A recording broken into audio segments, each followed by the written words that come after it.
नमस्कार। देशकाल प्लस में आपका स्वागत है। मैं हूं मुकेश कुमार।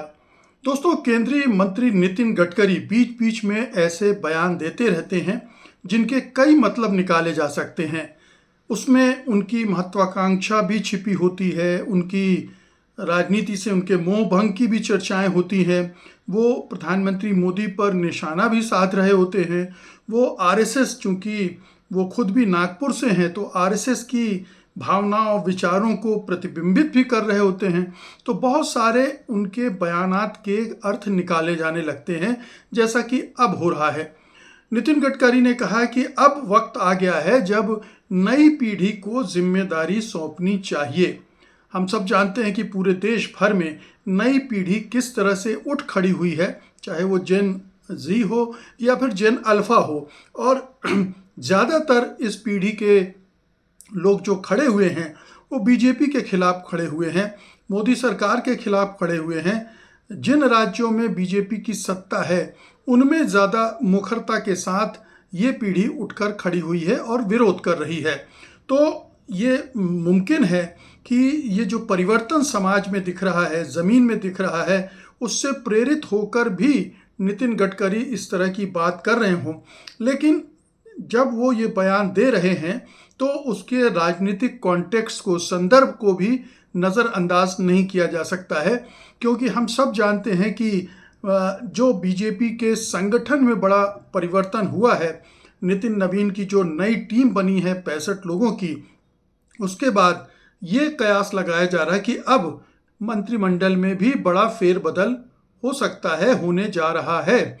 नरेंद्र मोदी के लिए ये बहुत ज़रूरी हो गया है कि जनता को कोई मैसेज दे, क्योंकि अब वो और उनकी सरकार पूरी तरह से नाकारा और निकम्मे नज़र आ रहे हैं जनता की निगाहों में।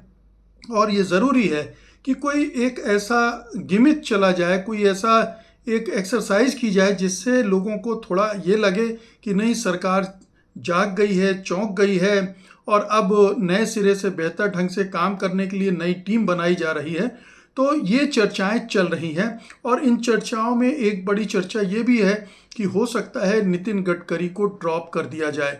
क्योंकि नरेंद्र मोदी नितिन गडकरी को पसंद तो बिल्कुल भी नहीं करते हैं। मजबूरी में उनको इतने सालों से वो केंद्र में मंत्री बनाए हुए हैं। ये वो जानते हैं कि नितिन गडकरी उनके वफादार नहीं हैं। बहुत सारे ऐसे वीडियो आपने देखे होंगे, देख सकते हैं, जिनमें मोदी के आगमन पर नितिन गडकरी या तो कुर्सी से नहीं उठ खड़े हुए या फिर उन्होंने हाथ जोड़कर उनको प्रणाम नहीं किया, वगैरह वगैरह। तो एक तरह का यूं कहें कि हम औरों की तरह चापलूस, चाटुकार, वफादार नहीं हैं। ये एक मैसेज देने की कोशिश नितिन गडकरी लगातार करते रहे हैं। तो एक विरोधी खेमा, और ख़ास तौर पर इसलिए कि जब इस तरह की राजनीति पार्टी के अंदर, सरकार के अंदर चल रही हो और आरएसएस भी प्रधानमंत्री मोदी के नेतृत्व से भी नाराज़ हो और सरकार के चाल ढाल से भी दुखी हो, क्षुब्ध हो, और ये नाराज़गी मोहन भागवत कई बार जाहिर भी कर चुके हैं। हालांकि इसके अलग अलग इंटरप्रिटेशंस भी हैं कि वो ये सरकार या संघ परिवार कई मुखों से बोलती है, तो मोहन भागवत आलोचना करते भी हैं, तो इसलिए नहीं कि वो आलोचना करना चाहते हैं, बल्कि इसलिए कि जो आलोचना जहां हो रही है उस आलोचना को भी बैलेंस कर दिया जाए। तो खैर, तो मोहन भागवत और नागपुर का मुख्यालय, नितिन गडकरी नागपुर के हैं और नागपुर के दुलारे भी हैं, तो इसलिए भी ये माना जाता है कि जब नितिन गडकरी कुछ बोल रहे होते हैं तो कहीं ना कहीं वो नागपुर की भावनाओं को और उनके विचारों को भी प्रकट कर रहे होते हैं। तो बहुत मुमकिन है कि नागपुर ये चाहता हो कि अब सचमुच में प्रधानमंत्री 77 साल के होने जा रहे हैं, ये ज़रूरी 77 साल में प्रवेश करने जा रहे हैं, तो अब ये ज़रूरी है कि नेतृत्व परिवर्तन किया जाए, कुछ ज़्यादा युवा नेतृत्व को आगे लिया जाए, और जो नरेंद्र मोदी से लोगों का मोह भंग हो गया है, मोह भंग तो क्या, यूँ कहना चाहिए कि एक तरह की नफरत अब समाज में पैदा होने लगी है मोदी जी के खिलाफ, तो उसको मद्देनज़र रखते हुए कि कहीं ऐसा ना हो कि मोदी जी के कारण सरकार ही चली जाए और पूरे बीजेपी के प्रति इतनी नफरत पैदा हो जाए पूरे देश भर में कि उसके 10-20 साल 50 साल सत्ता में वापस लौटने के संभावना भी खत्म हो जाए। तो हो सकता है कि आरएसएस के अंदर इस तरह का सोच चल रहा हो और नितिन गडकरी उसको प्रतिबिंबित कर रहे हों। और नितिन गडकरी कहना चाहिए कि एक तरह के अघोषित प्रवक्ता भी माने जाते हैं संघ के, क्योंकि उनके संघ के कनेक्शन बहुत नज़दीक के हैं और कभी नरेंद्र मोदी के भी नज़दीक के थे, लेकिन प्रधानमंत्री मोदी ने काफ़ी दूरियां